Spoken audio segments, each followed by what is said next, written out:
Hey, sometimes the numbers don't tell the whole story. Let me explain.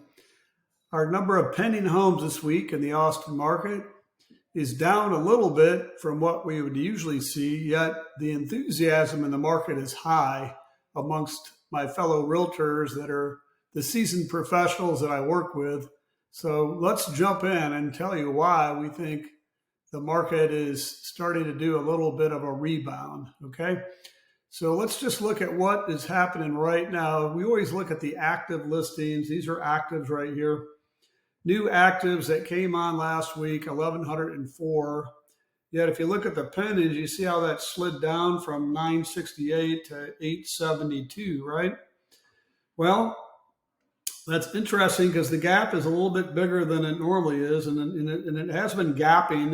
As you can see, the red graph representing the new actives has been higher than the blue graph, which represents the new pending. So, which, as we've said in the last several weeks, has been pretty flat, but still, between 900 and 1,000, usually about 950 a week, somewhere in that ballpark. Yet we dropped under 900 for the first time in, several weeks since the fourth week of March. So we've had a good run for buyers despite the higher interest rates. Let's see if we can make a connection here. One thing that we've noticed here in the last several weeks is the number of price reductions.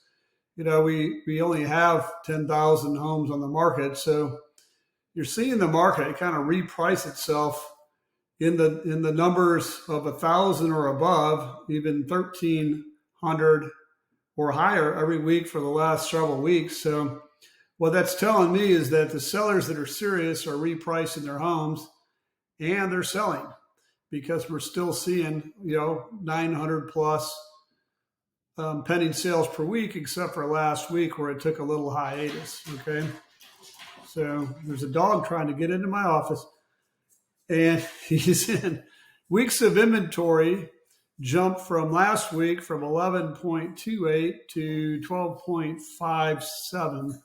All right, so that's what's mystifying. If our inventory is going up and I'm saying the market's rebounding, that's almost the opposite thing, right? Well, let me tell you what's going on out there.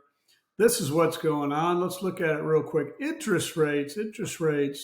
Okay, so last Thursday when this came out, mortgage rates decreased for the first time since March. So as you remember, we've been seeing rate increases bumping up here all through April and into May. And now we're in the second to third week of May. Statistically, you see they just dropped down. Now, it's not a huge drop, but it's the first time that I've seen them crest downward in quite a while. So, and as you can see, we've kind of had a run up really since beginning of February. So that's what's kept the inventory rate a little bit higher and the number of new actives outstripping the pendings every single week, gaining inventory, which is more days on the market.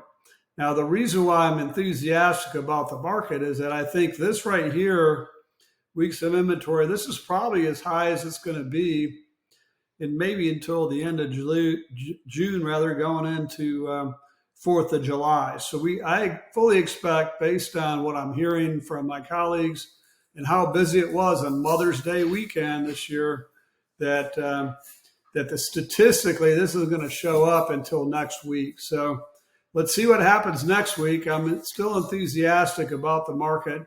Rates are starting to decline, not dramatically, but they're declining, and that creates enthusiasm amongst buyers. Enthusiasm creates activity, and activity creates pending contracts, which turn into sales. So I'm excited. I hope you're excited. Let's see what happens next week. Until then, have a good one. Take care.